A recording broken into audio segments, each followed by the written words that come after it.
తెలంగాణ విద్యాశాఖ ఆధ్వర్యంలో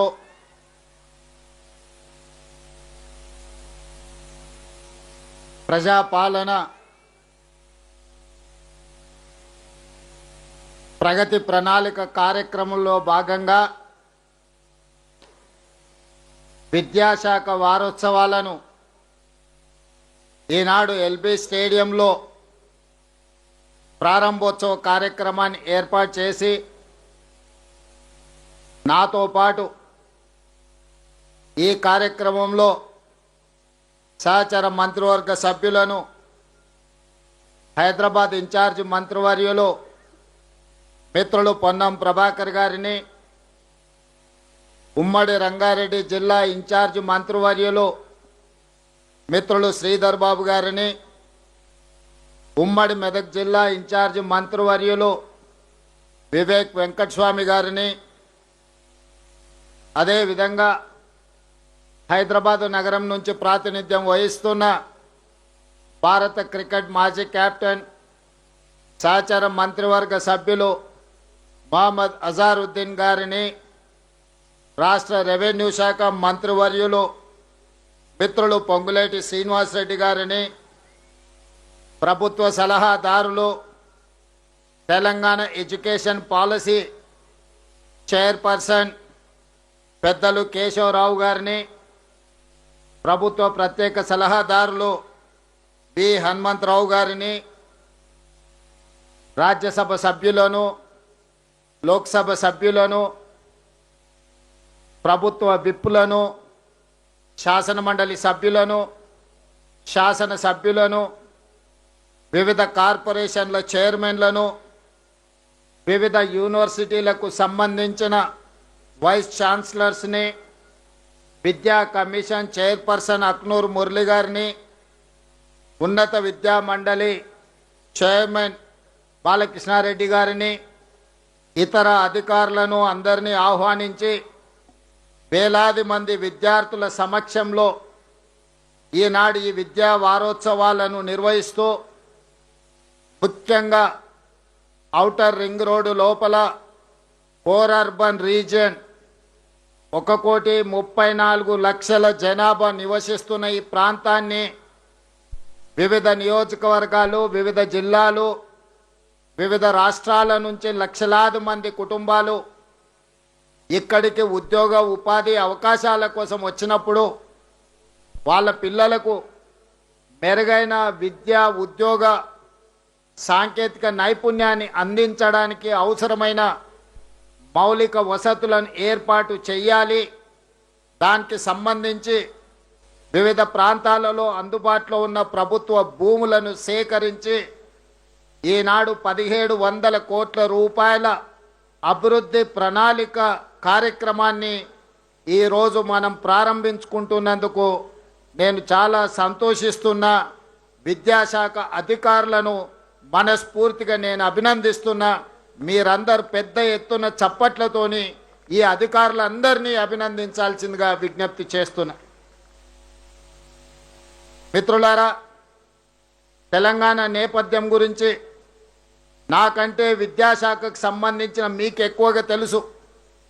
ఆనాడు ఉమ్మడి రాష్ట్రంలో తెలంగాణ ప్రాంతం గురవుతున్న వివక్షను గుర్తించి 69 తొలి తెలంగాణ ఉద్యమం కావచ్చు, లేదా 2009 మలి తెలంగాణ ఉద్యమంలో కావచ్చు, కాకతీయ, ఉస్మానియా యూనివర్సిటీలు, వివిధ జిల్లాలలో ఉన్న యూనివర్సిటీలతో పాటు కళాశాలలు, విద్యార్థులు ఉవ్వెత్తున తెలంగాణ ఉద్యమాన్ని ముందుకు ఉరికించిండ్రు. కాబట్టే ఈనాడు తెలంగాణ రాష్ట్ర కళ సాకారమైంది. ఆ నిజమైన తెలంగాణ రాష్ట్రంలో ఈరోజు మనం నిర్ణయాలు తీసుకోగలుగుతున్నాం. ఇవాళ విద్యార్థులారా, విద్యార్థులు వాళ్ళ చదువులు, వాళ్ళ కళాశాలలో సమస్యలనే కాదు, తెలంగాణ సమాజం ఎదుర్కొంటున్న వివక్ష కావచ్చు, తెలంగాణ రాష్ట్రానికి రావాల్సిన నిధులు కావచ్చు, నియామకాలు కావచ్చు, తెలంగాణ రాష్ట్ర రాజకీయ ప్రాతినిధ్యం కావచ్చు, ఎప్పుడైతే సమస్య వచ్చిందో ఈ సమస్యకు పరిష్కారం శాశ్వతంగా చూపించలేదో, ప్రతి సందర్భం తెలంగాణ సమాజానికి వచ్చిన సమస్యను తమ సమస్యగా భావించి ఈ ఉస్మానియా కాకతీయ విద్యార్థులు ఉద్యమం బాట వైపు నడిచిండ్రు. వాళ్ళ సామాజిక బాధ్యతను, వాళ్ళ యొక్క చైతన్యాన్ని ఈనాడు మనం గుర్తించి ఆయా యూనివర్సిటీల పునరుద్ధరణ చేయడమే కాకుండా అక్కడ అంతర్జాతీయ స్థాయి మౌలిక వసతులను ఏర్పాటు చెయ్యాలి అని మన ప్రభుత్వం కృత నిశ్చయంతో ఈరోజు కార్యక్రమాన్ని తీసుకొని ముందుకు వెళ్తుంది. మిత్రులారా, మీకు అందరికీ తెలుసు, యూనివర్సిటీలను నిర్లక్ష్యం చేస్తే, విద్యను ఒకవేళ నిర్లక్ష్యం చేస్తే తెలంగాణ సమాజం బలహీనపడుతుంది. ప్రపంచ దేశాల ముందు మనము ఆర్థికంగా సామాజికంగా వెనుకబాటుతనానికి లోనయ్యి చివరికి మనము అచేతనావస్థకి చేరుకునే పరిస్థితులు ఉన్నాయి. అందుకే ఈ తెలంగాణ సమాజంలో పేదలకు విద్యను, నాణ్యమైన విద్యను, సాంకేతిక నైపుణ్యాన్ని అందించడం మా ప్రభుత్వం ఒక గురుతర బాధ్యతగా భావించింది. డిసెంబర్ 7, 2023 నాడు ఇదే వేదిక మీద నుంచి ప్రజాపాలన ప్రభుత్వాన్ని ఏర్పాటు చేసి ప్రమాణము తీసుకొని తెలంగాణ ప్రాంతంలో ఉండే మారుమూల ప్రాంతాలు, తండాలలో, గూడాలలో, మారుమూల పల్లెల్లో ఉండే నిరుపేదలకు, ఆదివాసులకు, దళితులకు, గిరిజనులకు, బలహీన వర్గాలకు, మైనారిటీలకు, మహిళలకు ఒక విద్యను అందించాలి. ఈ విద్య ద్వారానే ఈ సమాజంలో మార్పు తీసుకురాగలుగుతామని భావించి ఆనాటి నుంచి ఈనాటి వరకు ఆ శాఖను నా దగ్గరనే పెట్టుకొని ప్రత్యక్షంగా పర్యవేక్షిస్తూ అవసరమైన నిధులను, అనుమతులను మంజూరు చేస్తూ ఒక్కొక్క అడుగు ముందుకు వేస్తూ ఉన్నాం. ఇవాళ టీచర్లందరికీ తెలుసు, దాదాపుగా రిక్రూట్మెంట్ జరగక పెండింగ్ ఉంటే వచ్చిన ఎంబడే 11,000 పైగా టీచర్ల నియామకాల కోసం డిఎస్సి నోటిఫికేషన్ ఇచ్చి 60 రోజులు తిరగక ముందే నోటిఫికేషన్ నుంచి నియామకాల వరకు ఇదే ఎల్పి స్టేడియంలో ఈ దేశంలోనే మొట్టమొదటిసారి ప్రశ్న పరీక్షలు నిర్వహించడం నుంచి నియామకాల వరకు దాదాపుగా 11,000 మంది టీచర్లను నియమించిన ప్రభుత్వం మన ప్రభుత్వం, ప్రజాప్రభుత్వం అని నేను చెప్పదలుచుకున్నా. దాదాపుగా 20 సంవత్సరాలు మీకు ప్రమోషన్లు లేవు. ప్రమోషన్లు లేని టీచర్లు తమ జీవితంలో ఇక ఇదే హోదాలో, ఏ హోదాలో అయితే ప్రభుత్వం ఉద్యోగంలో చేరినరో రిటైర్మెంట్ కూడా అదే హోదాలో జరుగుద్దేమని నిరాశకు లోనైతున్న సందర్భంలో 22,000 మంది టీచర్లకు ప్రమోషన్లు ఇవ్వడం ద్వారా ఈ ప్రభుత్వం మీకు అండగా నిలబడుతుంది, మీ సమస్యల్ని పరిష్కరిస్తుంది అని చెప్పి 22,000 మంది టీచర్లకు ప్రమోషన్లు ఇవ్వడం జరిగింది. ఇదే కాదు, మీ బదిలీలు ఒక జటిలం. టీచర్లను ముట్టుకోవాలంటే అగ్గిని ముట్టుకున్నట్టే అని అందరూ భావిస్తారు. కలెక్టర్లను బదిలీ చేయడం అవలీలగా చేయొచ్చు, కానీ ఒక టీచర్ను బదిలీ చేయాలంటే అంత ఆషామాషి విషయం కాదు అని చెప్పి నాకు చాలామంది పెద్దలు సూచించారు. నేను ఒక్కటే మాట చెప్పిన, మనకు చిత్తశుద్ధి ఉండి మనం చేసే ప్రయత్నంలో అనుమానాలకు, శశపిశలకు తావు లేకుండా బదిలీలు చేస్తే ఆ టీచర్లు కూడా మనల్ని అభినందిస్తారు, మనకు అండగా నిలబడతారు. ఎలాంటి వివాదాలు లేకుండానే ఈ బదిలీలను చేయొచ్చు అని మా అధికారులను వెన్నుదట్టి టీచర్ల బదిలీలు 36,000 మంది టీచర్లను చిన్న వివాదం లేకుండా బదిలీలు చేసి మీరు అడిగిన దగ్గరికి మీకు అవకాశం ఇచ్చి పిల్లలకు చదువులు చెప్పే విధంగా ఈ ప్రభుత్వం నిర్ణయం తీసుకున్నది. ఏ ఒక్క చిన్న వివాదం లేకుండా సహకరించిన టీచర్లందరికీ కూడా ఈరోజు నేను మనస్ఫూర్తిగా అభినందనలు తెలియజేస్తున్నా. మిత్రులారా, కొన్ని వాస్తవాలను ఈరోజు మనం మాట్లాడుకోవాలి. ఈ వేదిక విద్యా వారోత్సవాల వేదిక. ఈ విద్యా వారోత్సవాలలో నీతి ఆయోగ్ మనల్ని ఏ విధంగా అభినందించిందో మా సెక్రటరీ గారు మీకు చెప్పడం జరిగింది. దేశంలోనే 4 అంశాలలో గత 3 సంవత్సరాలలో మనం సాధించిన విజయాలను కేంద్ర ప్రభుత్వం మనల్ని అభినందించింది. ఇది మా ప్రజాప్రతినిధుల ఒక్కరి వల్లనే సాధ్యమైందని నేను భావించడం లేదు. గ్రామీణ స్థాయిలో, తండాలలో, గూడాలలో సింగిల్ టీచర్ల నుంచి రాష్ట్ర స్థాయి వరకు విద్యాశాఖలో పనిచేస్తున్న ప్రతి ఒక్కరి కృషి వల్లనే ఈరోజు భారతదేశంలో మనకు ఒక గొప్ప పేరు, ప్రథమ స్థానం వచ్చింది. అందుకోసం కూడా నీతి ఆయోగ్ అభినందించిన సందర్భంగా మా శాఖకు సంబంధించిన ప్రతి ఒక్కరిని విద్యాశాఖ మంత్రిగా ముఖ్యమంత్రిగా నేను మనస్ఫూర్తిగా మిమ్మల్ని అందరినీ అభినందిస్తున్న మిత్రులారా. అదేవిధంగా మిత్రులారా, కొన్ని సాంకేతికపరమైన అంశాలను మనం మాట్లాడుకోవాలి. ఈరోజు తెలంగాణ రాష్ట్రంలో దాదాపుగా ప్రభుత్వ పాఠశాలలు 27,000 పాఠశాలలు ఉన్నాయి. ఈ 27,000 పాఠశాలల్లో దాదాపుగా 19 లక్షల పేద విద్యార్థులు చదువుకుంటున్నారు. మన టీచర్లు దాదాపుగా 1,05,000 మంది టీచర్లు ఉన్నారు. కేంద్ర ప్రభుత్వం నేషనల్ ఎడ్యుకేషన్ పాలసీ ప్రకారం 30 మంది విద్యార్థులకు ఒక టీచర్ ఉండాలనే నిబంధన ఉంది. కానీ తెలంగాణ రాష్ట్రంలో 17 మంది విద్యార్థులకు ఒక టీచర్ను నియమించడం ద్వారా ఈరోజు నాణ్యమైన విద్యను పేదలకు అందించాలనే లక్ష్యం దిశగా ఈరోజు మనం పని చేస్తున్నాం. అయితే ఇది సరిపోతుందా? మరి మనం ఎవరితోని పోటీ పడాలి, సమాజంలో ఏ విధంగా ఈ విద్యార్థులను తీర్చిదిద్దాలి అనేది ఈరోజు మనం చర్చించుకోవాల్సిన అవసరం ఉన్నది. ఈరోజు ప్రభుత్వంలో 27,000 పాఠశాలలు ఉంటే 19 లక్షల మంది విద్యార్థులు ఉన్నారు, 1,05,000 మంది టీచర్లు ఉన్నారు. అదే ప్రైవేట్ స్కూల్స్ 12,000 స్కూల్స్ ప్రైవేట్లో ఉంటే 38 లక్షల మంది విద్యార్థులు ఈరోజు ప్రైవేటు పాఠశాలల్లో చదువుకుంటున్నారు. నా విజ్ఞప్తి ఒక్కటే మా ప్రభుత్వ టీచర్లకు, మా కుటుంబ సభ్యులకు, మిమ్మల్ని మేము వేరుగా చూడట్లేదు, మా కుటుంబంలో ఒకరిగా నేను మిమ్మల్ని చూస్తున్నా. ఈనాడు ప్రైవేటు పాఠశాలల్లో ఉన్న గొప్పతనం ఏంది, మనలో ఉన్న బలహీనత ఏంది?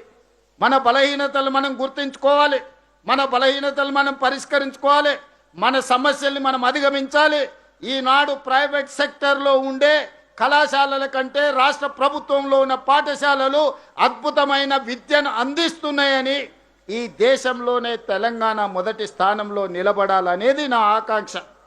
మరి దానికి కావాల్సిన నిధులను 26,674 కోట్లు 8.22% రాష్ట్ర బడ్జెట్లో విద్యాశాఖకు నిధులను కేటాయించడం ద్వారా ఏ మాత్రం నిధుల లోపం లేకుండా ఈరోజు రాష్ట్ర ప్రభుత్వం నిధులను కేటాయించడం జరిగింది. భవిష్యత్తులో ఇంకా వీటిని పెంచుకుంటూ వెళ్తాం. మా అక్నూరు మురళీ గారు సలహా చెప్పిండ్రు, వారు నివేదిక ఇచ్చిండ్రు, విద్యాశాఖకు 15% నిధులను కేటాయించాలి అని. కానీ ఒక్క రోజులో మనము 15% కేటాయించలేము. ఇతర రాష్ట్ర ప్రభుత్వ సంక్షేమ పథకాలు, అభివృద్ధి కార్యక్రమాలు ప్రభుత్వం భుజాల మీద ఉన్నాయి. అందుకే పోయిన సంవత్సరానికంటే ఈ సంవత్సరం పెంచినాం, వచ్చే సంవత్సరం ఇంతకంటే అధికంగా ఇస్తాం. 15% విద్యాశాఖకు నిధులు కేటాయించే వరకు ప్రతి సంవత్సరం కొంతగా పెంచుకుంటూ వెళ్ళి విద్యాశాఖకు మొట్టమొదటి ప్రాధాన్యత తెలంగాణ రాష్ట్ర ప్రభుత్వం ఇస్తుంది. తప్పకుండా ఆ శాఖను కాపాడే విధంగా ఈరోజు మనం ప్రయత్నం చేస్తున్నాం.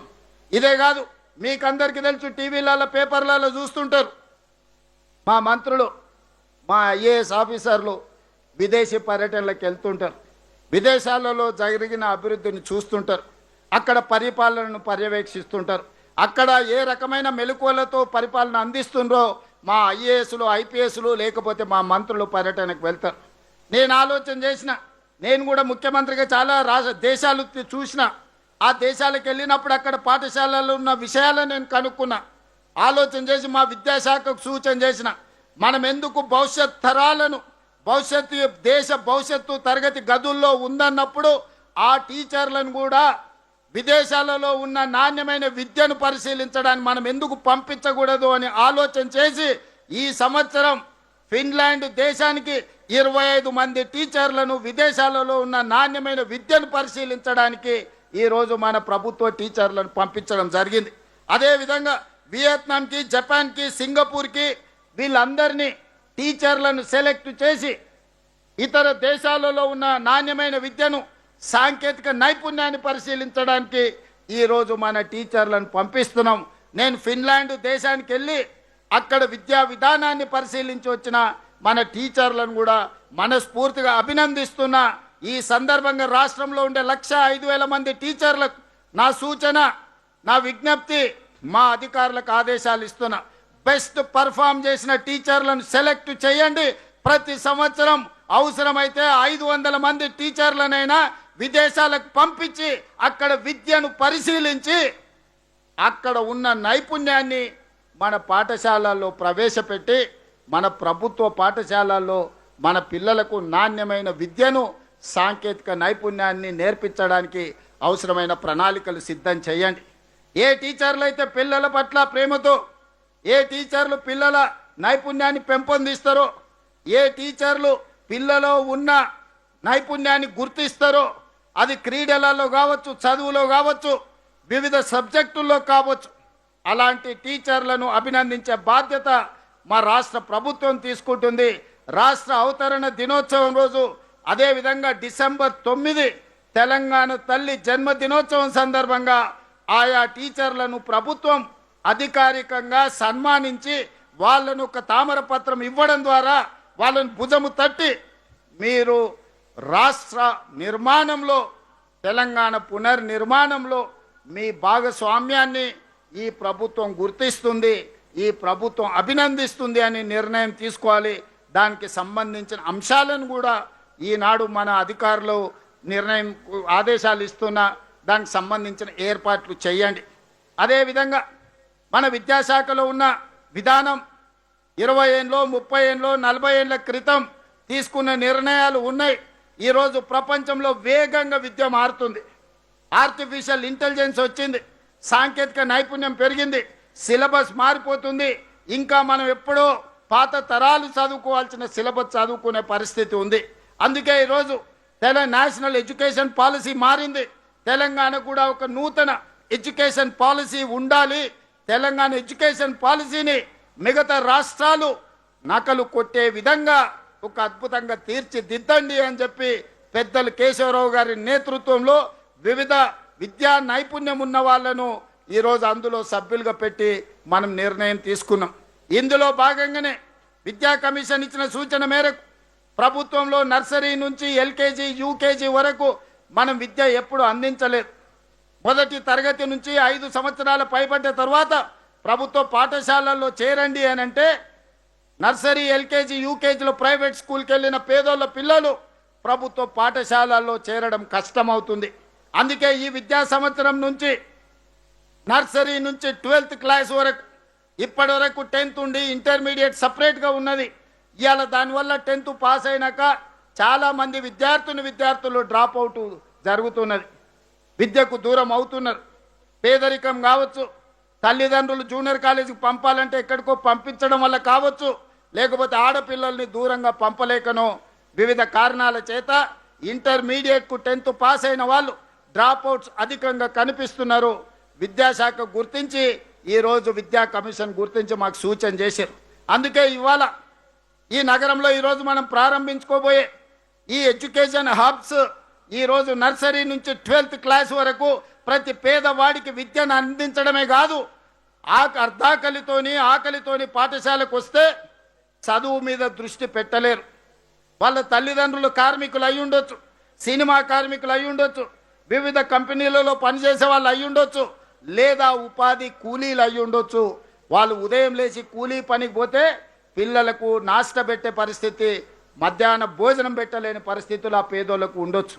అందుకే ఈరోజు తల్లిదండ్రులు పిల్లల్ని తయారు చేసి స్కూలుకు పంపిస్తే స్కూల్లోనే అద్భుతమైన ప్రోటీన్తో కూడుకున్న బ్రేక్ఫాస్ట్ ఇవ్వాలి, మధ్యాహ్నం ఒక మంచి లంచ్ ఇవ్వాలి, వాళ్లకు మటన్, చికెన్, గుడ్డుతో పాటు ఫిష్ కూడా పెట్టాలి అని ఈనాడు ఒక నాణ్యమైన భోజనాన్ని పేదలకు ఈరోజు పేద పిల్లలకు అందించాలి. ప్రభుత్వ పాఠశాల అంటే అమ్మ ఒడి లాంటిది. ఈ అమ్మ ఒడిలో ఆకలితో ఏ బిడ్డ ఉండకూడదు అని చెప్పి ఈరోజు నిర్ణయం తీసుకున్నాం.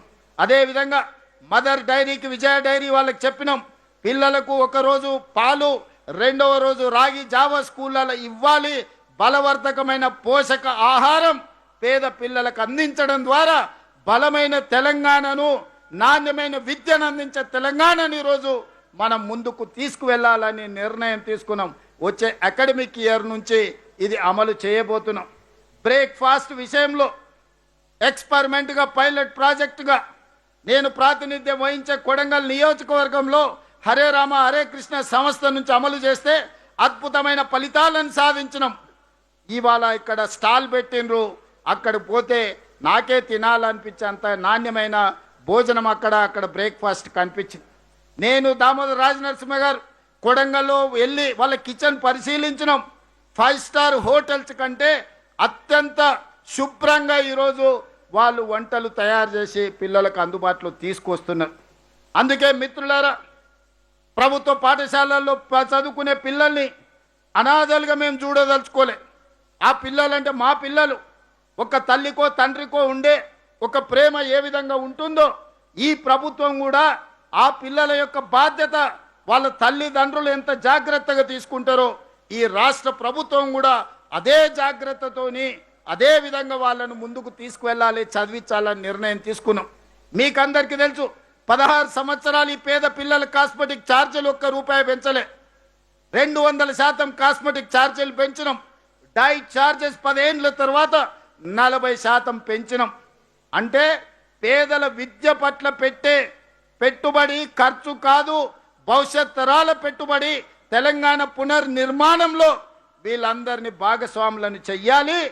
రేపటి తెలంగాణ ఈ ప్రభుత్వ పాఠశాల తరగతి గదుల్లోనే ఈరోజు తయారు అవ్వాలి అని ఈ ప్రభుత్వం భావిస్తున్నది.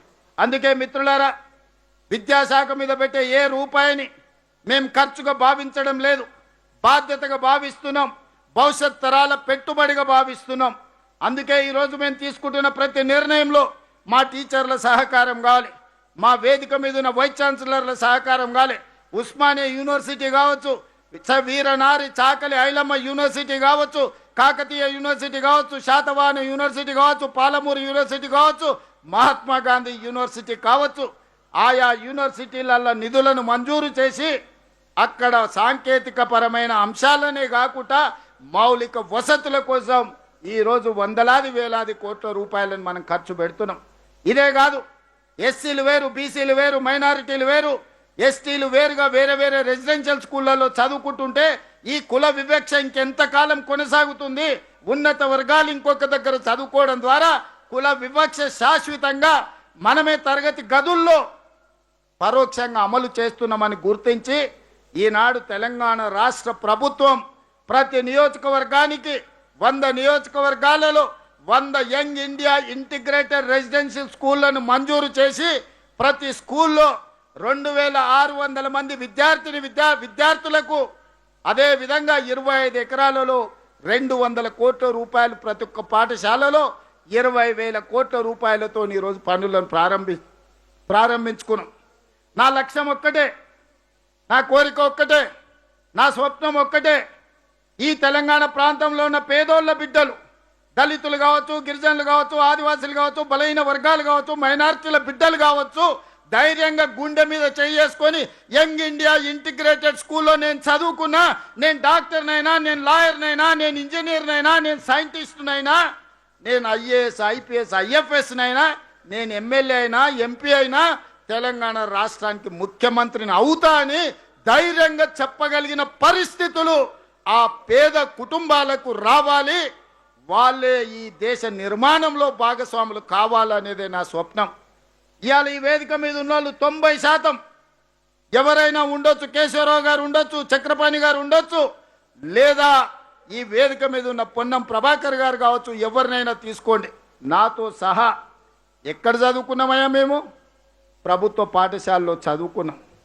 ఆనాటి ప్రభుత్వం ఈ విద్యను మాకు అందుబాటులో తేకపోతే ఎక్కడో నల్లమల్ల అడవుల్లో ఉన్న మారుమూల గ్రామంలో పుట్టిన నేను, వ్యవసాయ కుటుంబంలో నుంచి వచ్చిన నేను ప్రభుత్వమే విద్యను అందించకపోయినుంటే తెలంగాణ రాష్ట్రానికి ముఖ్యమంత్రి అయ్యుండేవాడి. నా ఒక్కసారి ఆలోచన చెయ్యండి. ఇవాళ ఈ ప్రభుత్వ పాఠశాలలు అనాథ శరణాలయాలు కావు. ఈ ప్రభుత్వ పాఠశాలలు దేశ భవిష్యత్తుకు నిర్మాణం చేసే ఒక విద్యా వేదికలు. ఈ వేదికలను గౌరవించాల్సిన బాధ్యత, కాపాడాల్సిన బాధ్యత, పునరుద్ధరించాల్సిన బాధ్యత, అవసరమైన నిర్ణయాలు తీసుకోవాల్సిన బాధ్యత మన అందరి మీద ఉన్నది. అది కఠినమైన నిర్ణయమైనా సరే వెనుకడుగు వేయకుండా నిర్ణయం తీసుకొని అమలు చేసే బాధ్యత నా సహచార మంత్రివర్గ సభ్యులు. ఏదున్నా సంఘాలతో మాట్లాడతాం, సహచరులతో మాట్లాడతాం, టీచర్లతో మాట్లాడతాం, విద్యార్థుల తల్లిదండ్రులతో మాట్లాడతాం. ఏదేమైనా ఈ పాఠశాలలు ఆ పేదల పిల్లల కోసం నడుపుతున్న పాఠశాలలు. నేను ఈ వేదిక మీద ఉన్న సవినయంగానే మనవి చేయదలుచుకున్నా. ఈ పాఠశాలలు టీచర్ల కోసం కాదు, ఈ పాఠశాలలు రాజకీయ నాయకుల కోసం కాదు, ఈ పాఠశాలలు ఐఏఎస్ల ఐపీఎస్ల కోసం కాదు. ఈ పాఠశాలలు తండాలలో, గూడాలలో, మారుమూల పల్లెల్లో ఉన్న అత్యంత నిరుపేదలైన పేదల విద్యార్థుల కోసం ఈ పాఠశాలలు నిర్వహిస్తున్నాం. వాళ్ళ సంక్షేమం కోసమే ఈ ప్రభుత్వం నిర్ణయం తీసుకుంటుంది. వాళ్ళకు మేలు జరిగే ఏ విషయమైనా ఈ ప్రభుత్వం వెనుకడుగు వెయ్యకుండా సాహసోపేతమైన నిర్ణయాలు తీసుకుంటాం. నిన్న మొన్న మేము వరుసగా తెలంగాణ విద్యార్థులకు కిట్లు ఇవ్వాలని 9 వస్తువులు, వాళ్ళకి షూ కావచ్చు, వాళ్ళకి బట్టలు కావచ్చు, వాళ్ళ ట్రాక్ సూట్ కావచ్చు, వాళ్ళకి చదువుకు అవసరమైన అన్ని తినే భోజనాల ప్లేట్ల నుంచి ప్రతి ఒక్కటి నాణ్యమైనది ఇవ్వాలి అని నేనే స్వయంగా కూర్చొని వాళ్ళు కప్పుకునే బ్లాంకెట్ల నుంచి వాళ్ళు తూడ్చుకునే టవల్ వరకు నాణ్యతను నేనే పరిశీలించి స్వయంగా శాంపిల్స్ తెప్పించి పిల్లలకిచ్చే బూట్ల నుంచి సాక్స్ వరకు, బట్టల నుంచి దుప్పట్ల వరకు, పడుకునే ప్రతి చెద్దరి వరకు, జంప్కాన వరకు నేనే స్వయంగా నాణ్యతను పరిశీలించిన. ప్రతి ఒక్కరికి చేరాలనేది నా ఉద్దేశం. వాళ్ళకు పాఠ్య పుస్తకాలతో పాటు నోట్ పుస్తకాలు, వాళ్ళు చేసుకోవాల్సిన హోంవర్క్ సంబంధించిన నోట్బుక్స్ నుంచి ప్రతిదీ సరైన సమయంలో చేరాలి. సగం పాఠశాల పూర్తయినాక రెండో డ్రెస్ ఇస్తామంటే మన ప్రయోజనమా? ఒక్క డ్రెస్సుతో పిల్లలు బడికి వెళ్ళగలుగుతారా? అందుకే పాఠశాల మొదటి రోజే ఒక జత ఇవ్వాలి, నెలాఖరు వరకు ఇంకొక జత ఇవ్వాలి అని గతంలో డిసెంబర్ జనవరికి పోయేది. సగం అకాడమిక్ ఇయర్ అయిపోయిన తర్వాత వాళ్ళకి ఇచ్చినా ఒకటే, ఇవ్వకున్నా ఒకటే పరిస్థితి ఉండే. అందుకే ఈనాడు Savyasachi Ghosh special chief secretary గారిని ప్రత్యేకంగా నియమించి అధికారులందరితోని, వివిధ శాఖలకు సంబంధించిన సెక్రటరీలు అందరితోని సమన్వయం చేసుకొని ఈరోజు నాణ్యమైన వస్తువులను పిల్లలకు ఒక ఎడ్యుకేషన్ కిట్ ఇవ్వాలని, ఒక మంచి బ్యాగ్లో పెట్టి వాళ్ళందరికీ ఇవ్వాలని ఈరోజు రాష్ట్ర ప్రభుత్వం నిర్ణయం తీసుకున్నది. దానికోసం దాదాపుగా 1,000 కోట్ల రూపాయలను ఈరోజు రాష్ట్ర ప్రభుత్వం ఖర్చు పెడుతున్నది. మిత్రులారా, విద్యార్థుల యొక్క తల్లిదండ్రులకు, వివిధ పాఠశాలల్లో ఉండే టీచర్లకు నా విజ్ఞప్తి ఒకటే. మీ పిల్లలకు కిట్టు రాకపోయినా, వచ్చిన కిట్టులో నాణ్యత లేకపోయినా, ఎందులోనే లోపం ఉంటే తక్షణమే నా దృష్టికి తీసుకురండి. ఆ లోకల్ ఉండే ఎమ్మెల్యే కానీ, ఇన్ఛార్జ్ మంత్రులకు కానీ మీరు చెప్పండి. ఎవరైనా నాణ్యత లేని వస్తువులను సరఫరా చేస్తే ఆ కంపెనీని బ్లాక్ లిస్ట్ చేయడమే కాకుండా క్రిమినల్ కేసులు పెట్టి జైల్లో బొక్కలో తోసే బాధ్యత నేను తీసుకుంటా. విద్యార్థులకు నాణ్యమైన వస్తువులను అందించాల్సిన బాధ్యత ఈరోజు మన అందరి మీద ఉన్నది. అందుకే మిత్రులారా, ఈ రిఫార్మ్స్ తెచ్చే క్రమంలో కొన్ని ఒడిదుడుకులు, కొన్ని అడ్డంకులు వస్తాయి. వాటిని అధిగమించాల్సిన బాధ్యత మన మీద ఉన్నది. ఇవాళ మనం అమలు చేస్తున్న పథకాలు వినియోగదారులకు సంక్షేమం చేరాల్సిన వాళ్ళ కోసం, వివిధ సంస్థలకు వ్యాపారం ఇవ్వడానికి కాదు. ఈరోజు ఆ పేద పిల్లల కోసం తీసుకుంటున్న నిర్ణయాలు వాళ్లకు ప్రయోజనం చేకూరే విధంగా ఈరోజు ఉండాలన్నదే మా ఆలోచన. అందుకే మిత్రులారా, ఈ విద్యా వారోత్సవాలలో ప్రధానంగా core urban region, outer ring road లోపల ఈరోజు దాదాపుగా మనం 1,700 కోట్ల రూపాయలతోని నాణ్యమైన విద్యను అందించడానికి నర్సరీ నుంచి 12th క్లాస్ వరకు ఒక బెస్ట్ క్వాలిటీ ప్రైవేట్ స్కూల్స్, కాలేజీలతో కాంపీట్ చేయాలని నిర్ణయం తీసుకున్నాం. రేపటి భవిష్యత్తులో ఇవాళ ఇంటర్మీడియట్ రిజల్ట్ వచ్చినప్పుడు మనం చూస్తున్నాం, చైనా బ్యాచ్ అని, ఆ బ్యాచ్ అని, ఈ బ్యాచ్ అని ఫుల్ పేజీల యాడ్స్ వచ్చినాయి. రేపు భవిష్యత్తులో నేను కనే స్వప్నం ఒక్కటే, ఆ రాష్ట్రంలో ఉండే 100% మార్కులు వచ్చే విద్యార్థులు నా ఈ పాఠశాలల్లో నుంచి రావాలి, నా యంగ్ ఇండియా ఇంటిగ్రేటెడ్ రెసిడెన్షియల్ స్కూళ్ళ నుంచి రావాలి. మా టీచర్లలో ఉన్నదా నైపుణ్యానికంటే ప్రైవేట్ స్కూళ్ళల్లో, ప్రైవేట్ కాలేజీ టీచర్లలో అంతకంటే ఎక్కువ నైపుణ్యం ఉన్నదా నేను చూడదలుచుకున్నా. వాళ్ళకు కల్పించే ప్రతి వసతులు నా ప్రభుత్వంలో పనిచేసే మా శాఖలోని ఉద్యోగులకు నేను కల్పించదలుచుకున్నా. 1వ తారీఖు నాడు మీకు జీతభత్యాలు ఇవ్వడమే కాదు, మీకు మౌలిక వసతులను అందించే బాధ్యత నాది. చాలా పాఠశాలల్లో గంట కొట్టేవాళ్ళు లేరు, బడి ఊడ్చేవాళ్ళు లేరు, లేకపోతే మంచినీళ్ళు అందించే వాళ్ళు లేరు. నాకు తెలుసు. ఈ అన్ని సమస్యల్ని కూడా మనం పరిష్కరించుకుందాం. దయచేసి మిత్రులారా, ఇక్కడ ఉండే టీచర్లకు, ఇక్కడికి వచ్చినా రాకపోయినా 1,05,000 మా టీచర్లకు నా విజ్ఞప్తి ఒక్కటే, ఇది బరువు కాదు, ఇది బాధ్యత, ఇది ఉద్యోగం కాదు, ఇది ఒక భావోద్వేగం. ఈరోజు ఈ భావోద్వేగం తెలంగాణ పునర్నిర్మాణంలో మనం భాగస్వాములను కావాలి. ఈరోజు ఏ శాఖ ఏ ప్రభుత్వ ఉద్యోగి కొంత పని చేసినా చేయకపోయినా వచ్చే నష్టం కొంతనే. కానీ ఒక టీచర్ పిల్లలకు విద్య నేర్పకపోతే పేదవాడి విద్యకు దూరమైతే ఆ కుటుంబం శాశ్వతంగా నష్టపోతుంది, కష్టపడుతుంది. ఇవాళ 19 లక్షల మంది పిల్లల కుటుంబాలు, 19 లక్షల మంది కుటుంబాల భవిష్యత్తు మీ చేతుల్లో ఉంది. ఈరోజు ఎవరయ్యా ప్రభుత్వ పాఠశాలకు వస్తుంది అంటే ఉపాధి హామీ కూలికి పోయేవాళ్ళు, కార్మికులు, రిక్షా కార్మికులు, ఆటో కార్మికులు, లేకపోతే దినసరి కూలీ చేసి బతికే వాళ్ళు ఈరోజు ప్రభుత్వ పాఠశాలలకు వస్తున్నారు. వాళ్ళ పిల్లల భవిష్యత్తే వాళ్ళ కళ్ళల్లో ఆనందం నింపుతుంది. పేద తల్లిదండ్రుల కళ్ళల్లో ఆనందం చూడాలి అనంటే మా టీచర్లు కష్టపడాలి, మా టీచర్లు సమయానికంటే 1 గంట అధికంగా పని చేయండి. ఈరోజు మనము మన పిల్లల పట్ల చూపిస్తున్న శ్రద్ధలో 50% ఈ పేద విద్యార్థుల పట్ల మనం చూపించాల్సిన అవసరం ఉన్నది.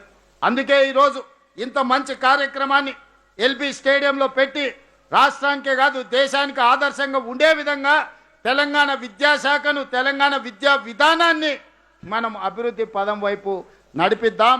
మీకందరికి అండగా నేను ఉంటా. ఈ శాఖను స్వయంగా నేనే పర్యవేక్షిస్తా. కొంతమంది విద్యాశాఖకు మంత్రి లేడని బుర్రలేని మాటలు మాట్లాడుతున్నారు. ముఖ్యమంత్రి విద్యాశాఖ మంత్రి.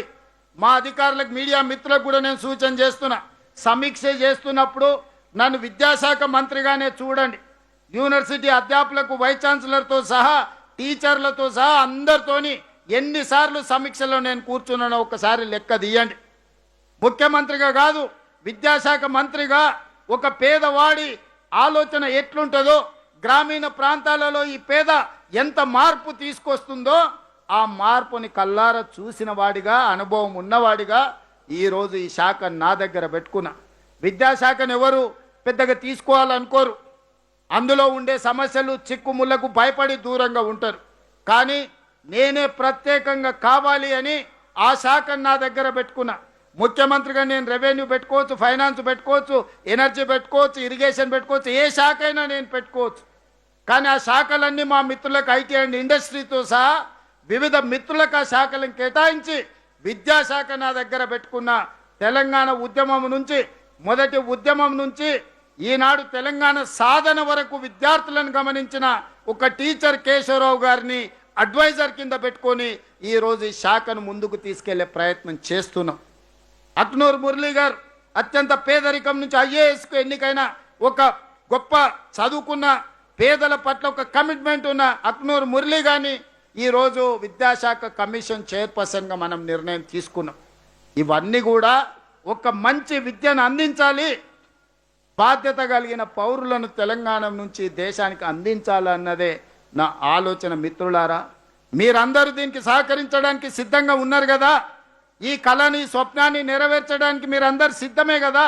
సిద్ధం అనుకున్న వాళ్ళందరూ పెద్ద ఎత్తున చప్పట్లు కొట్టి వేదిక మీద ఉన్న వాళ్ళకే కాదు, రాష్ట్రంలో అందరి టీచర్లకు సందేశాన్ని ఈ వేదిక మీద నుంచి పంపించాలి.